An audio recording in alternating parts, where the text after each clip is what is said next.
Assalamualaikum warahmatullahi wabarakatuh. Di video kali ini, kami dari kelompok 1 ingin mempresentasikan hasil dari diskusi kelompok kami dengan judul siklus produksi. Sebelumnya, saya akan menyebutkan nama-nama dari anggota kelompok 1 yang terdiri dari saya sendiri, Aidil Ihsan Ansari, Ezra Zena Purba, Mustafa Ramadan, Naomi Evelyn Tamariska, Nuraila Pungkasari, Salsabila Asmia Putri, dan Raisa Julia Danika Putri. Langsung saja, pengertian siklus produksi. Siklus produksi atau production cycle adalah serangkaian aktivitas bisnis dan operasi pemrosesan informasi terkait yang terus-menerus berhubungan dengan pembuatan produk. Sistem informasi siklus pendapatan menyediakan informasi yang digunakan untuk merencanakan tingkat produksi dan persediaan. Sebagai balasannya, sistem informasi siklus produksi mengirimkan informasi ke siklus pendapatan mengenai barang jadi yang tidak diproduksi dan tersedia untuk dijual. Selanjutnya, 4 aktivitas dasar dalam siklus produksi. Yang pertama, desain produk. Tujuan aktivitas ini adalah untuk merancang sebuah produk yang memenuhi permintaan dalam hal kualitas, ketahanan, dan fungsi, dan secara simultan meminimalkan biaya produksi. Yang kedua, perencanaan dan penjadwalan. Tujuan dari langkah ini adalah mengembangkan rencana produksi yang cukup efisien untuk memenuhi pesanan yang ada dan mengantisipasi permintaan jangka pendek tanpa menimbulkan kelebihan persediaan barang jadi. Yang ketiga, operasi produk. Cara aktivitas ini dicapai sangat berbeda di berbagai perusahaan. Perbedaan tersebut berdasarkan jenis produk yang diproduksi dan tingkat otomatisasi yang digunakan dalam proses produksi. Dan yang terakhir, akuntan biaya, yaitu memberikan informasi untuk perencanaan, pengendalian, dan penilaian kinerja dari operasi produksi. Sistem informasi akuntansi didesain untuk mengumpulkan data real time mengenai kinerja aktivitas produksi agar pihak manajemen dapat membuat keputusan tepat waktu. Baik, selanjutnya akan dijelaskan oleh teman saya. Selanjutnya yaitu sistem informasi siklus produksi. Menyajikan porsi perencanaan sumber daya perusahaan atau ERP yang mendukung siklus produksi organisasi. Yang pertama yaitu proses.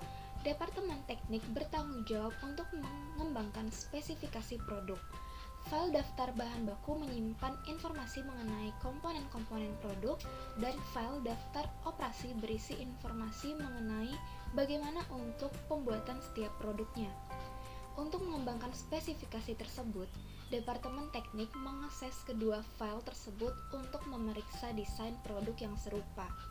Departemen Teknik juga mengakses buku besar dan file persediaan untuk informasi mengenai perkiraan penjualan dan pesanan pelanggan. Departemen Perencanaan Produksi menggunakan informasi itu plus data mengenai tingkat persediaan saat ini untuk mengembangkan jadwal induk produksi dan membuat catatan baru dalam file pesanan produksi untuk mengotorisasi produksi barang-barang tertentu. Yang kedua yaitu ancaman dan pengendalian. Aktivitas siklus produksi bergantung pada dan memperbarui basis data terintegrasi yang berisi data utama tentang spesifikasi dan inventaris produk, baik berupa jadi maupun bahan mentah. Oleh karena itu, ancaman pertama adalah risiko data master yang tidak akurat atau tidak valid. Data yang tidak akurat tentang operasi pabrik dapat mengakibatkan biaya produk yang salah dan penilaian inventaris. Catatan inventaris yang tidak akurat dapat mengakibatkan kegagalan untuk memproduksi barang jadi secara tepat waktu atau produksi yang tidak perlu. Ancaman lainnya adalah pengungkapan informasi produk yang tidak sah seperti rahasia dagang dan perbaikan proses yang menyediakan perusahaan dengan keunggulan kompetitif. Berbagai pengendalian akses yang dibahas sebelumnya menyediakan satu cara untuk mengurangi ancaman ini. Dalam situasi ini, untuk menangani data sensitif harus dienkripsi baik ketika dalam penyimpanan dan selama transmisi memulai internet ke pabrik manufaktur dan mitra bisnis. Selanjutnya yaitu desain produk. Langkah pertama dalam siklus produksi adalah desain produk. Tujuannya yaitu untuk menciptakan produk yang memenuhi persyaratan pelanggan dalam hal kualitas, daya tahan, dan fungsionalitas sekaligus meminimalkan biaya produksi. Untuk proses, kegiatan desain produk menghasilkan dua output. Yang pertama yaitu daftar bahan baku atau Bill of Material (BOM), yaitu menentukan nomor bagian deskripsi dan kuantitas setiap komponen yang digunakan dalam produk jadi. Yang kedua yaitu daftar operasi yang menentukan urutan langkah-langkah untuk diikuti dalam pembuatan produk, yang mana peralatan yang akan digunakan dan seberapa lama setiap langkah yang harus dilakukan. Selanjutnya ada ancaman dan pengendalian. Desain produk yang buruk meningkatkan biaya dalam beberapa cara. Menggunakan terlalu banyak komponen unik ketika memproduksi produk meningkatkan biaya yang terkait dengan pembelian dan pemeliharaan. Persediaan bahan baku.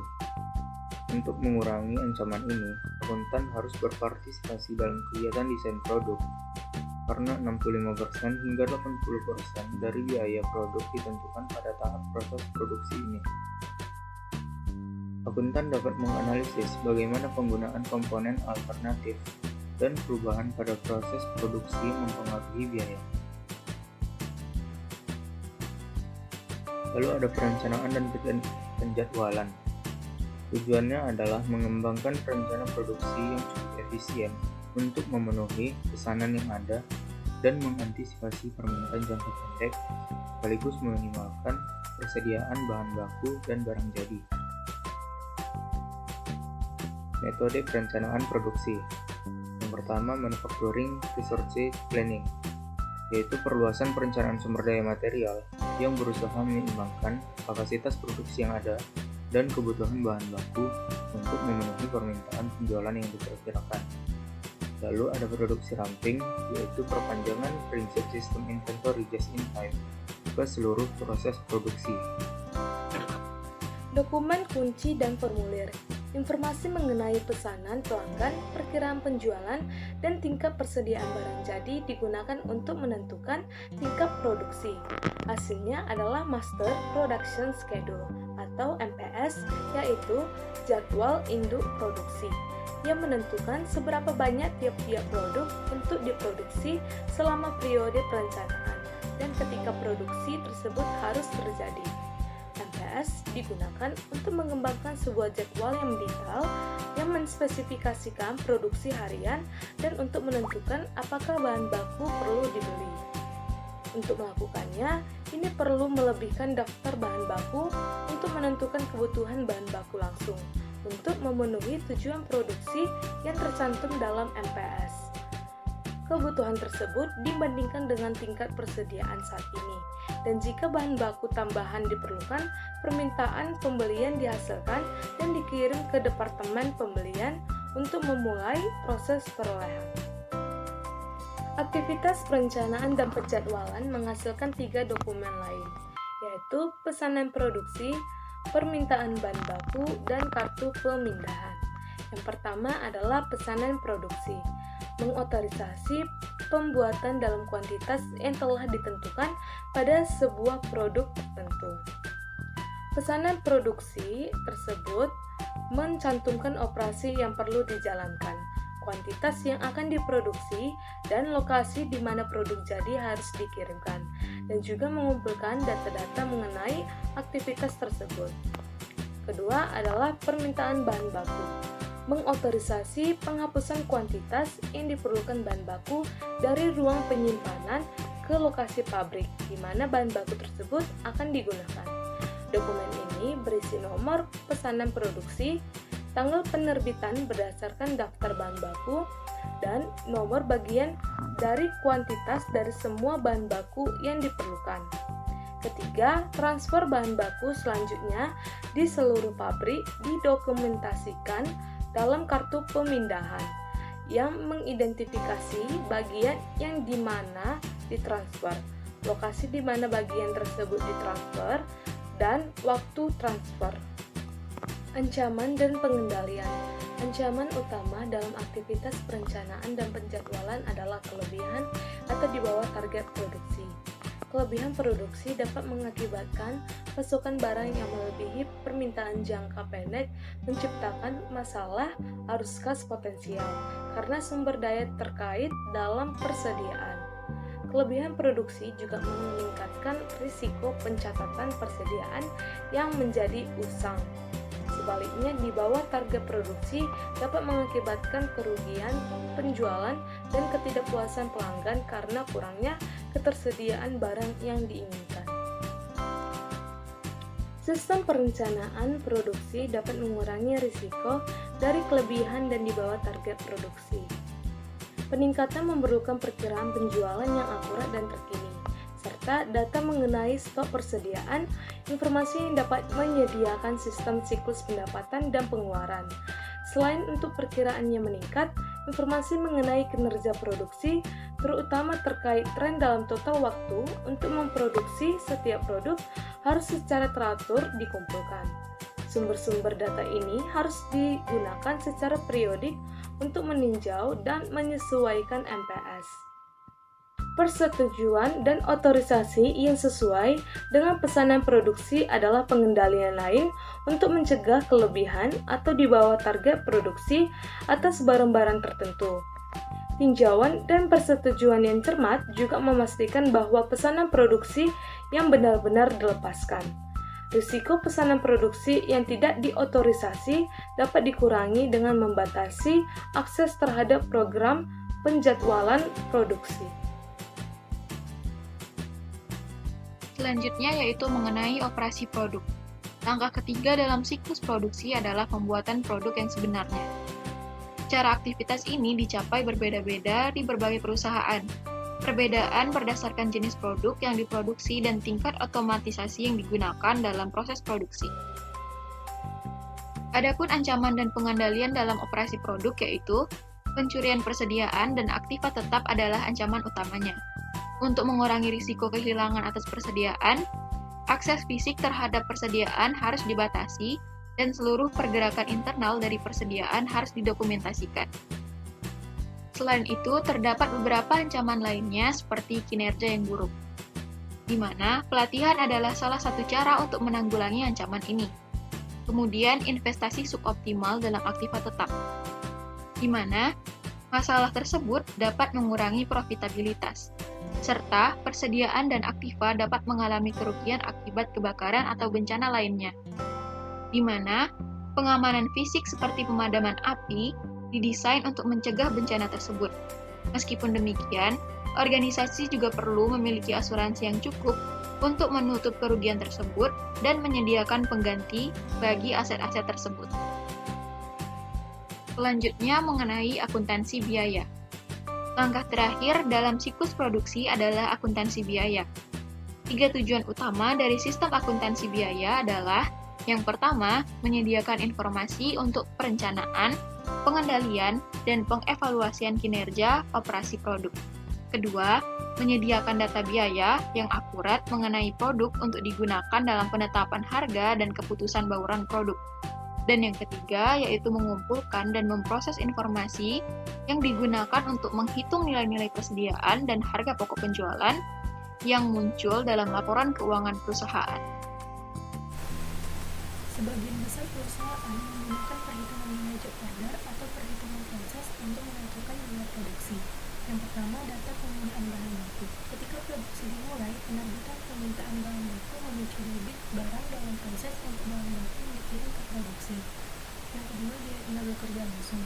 Di masa lalu, para produksi menggunakan dokumen kertas yang disebut kartu kerja atau job time ticket untuk mengumpulkan data mengenai aktivitas tenaga kerja. Yang ketiga, penggunaan mesin dan peralatan. Ketika perusahaan mengimplementasikan solusi untuk mengotomatiskan proses produksi, proporsi yang lebih besar dari biaya produk yang terkait dengan mesin dan peralatan yang digunakan untuk membuat produk tersebut.